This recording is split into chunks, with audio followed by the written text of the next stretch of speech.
Paige Beckers had an amazing game against Washington, but it's a team game, didn't get enough help, and they lost to the Washington Mystics in a big rookie showdown. From a Wings perspective, there was a lot of stuff in this game either going against them or just like stuff not to like. They're down 5 rotation players, Ty's out for the season, DJ and Maddie are injured, and Tierra and Luisa are overseas. So in this rookie matchup, Paige was at a massive disadvantage. Because of this, having a lack of respected threats out there, that made it easier for the Mystics to blitz and double Paige and try and force others to beat them, which was a smart strategy considering that Maisha scored 0 points and only took 1 shot, so that wasn't working in their favor. Next, I actually don't find myself disagreeing with most of the calls or like saying that they're nonsensical. I could definitely see the logic behind most of the calls, but yeah, the refs definitely called a tight game. I noticed this shift happen near the 3-minute mark of the second quarter when Paige seemed to get a good contest on Sonya, like from my angle at least,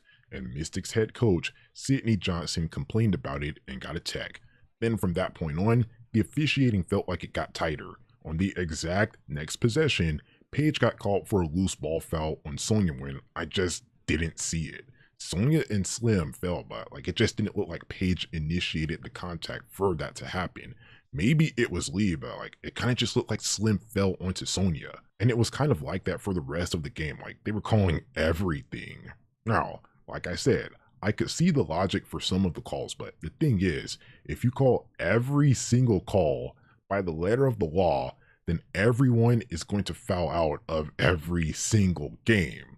I absolutely hated the shift because from an entertainment point of view, it just slowed the game down, and by calling everything, that negates the advantage that the WNBA has over the NBA, where just looking at someone is a foul. Another thing not to like is that down the stretch, Paige's teammates just tried their absolute best to sell this game with a mix of ill-advised decisions and frustrating missed shots. In the final 3 minutes, it goes wide open. Enrique missed 3 that they generated off an Isaiah steal. Isaiah missed step back mid-range over Shakira on the fast break when it probably would have been a better decision to just like set up the offense. Next possession, Enrique split the free throws as basically a 92% free throw shooter this season and last season. Next possession, the best thing they could muster up was an Alyssa Smith mid-range jump shot where like she's not even taking that much and shooting below league average. Then on the next possession, before Paige tied it, Isaiah split the free throws. The ball doesn't bounce your way sometimes, like that's kind of how basketball works, but they had their chances to potentially be up more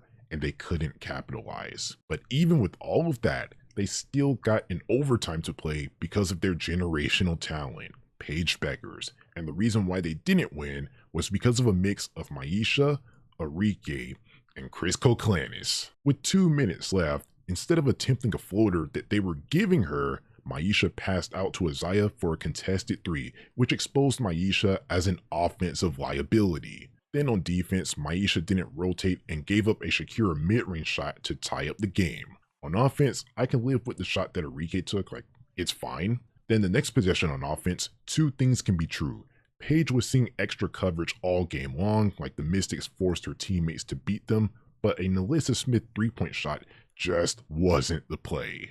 They got the offensive rebound, but Paige missed the layup, so like that's on her. Next possession, after a jump ball, Maisha was playing way off of Sonya for some reason and decided to double Shakira when Alyssa had her, leading to a wide open game-winning 3 for Sonya. Then on the final possession, this one is on Chris and Enrique, so you don't draw up a play for Paige. Instead, I watched Enrique trying to go Ben 10, hero time, taking a prayer-style shot with 10 seconds left on the clock when there was time to work the ball around. And after that, Paige just had to take the best shot available considering the time left, and she missed. Enrique's last made field goal was with 7 minutes left in the fourth quarter, and she went on to miss 5 shots before this one, while Paige Beckers just sent the game to overtime and scored the only Dallas points of this overtime.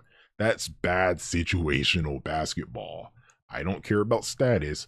I don't care that Enrique had more points than Paige in this game.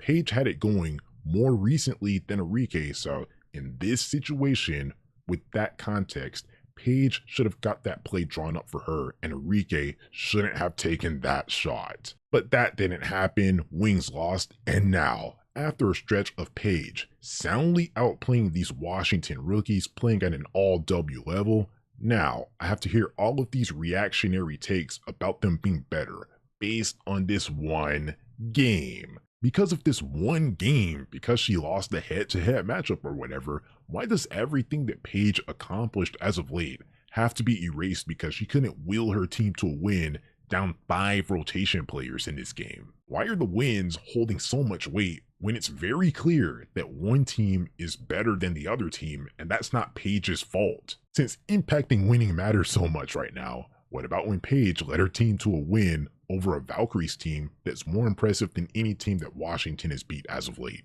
I don't hate them at all. Like, the Mystics rookies are amazing. I just hate the reactionary discourse. Like, why are you picking right now to be loud? One game when Paige has definitely been the best rookie since her return.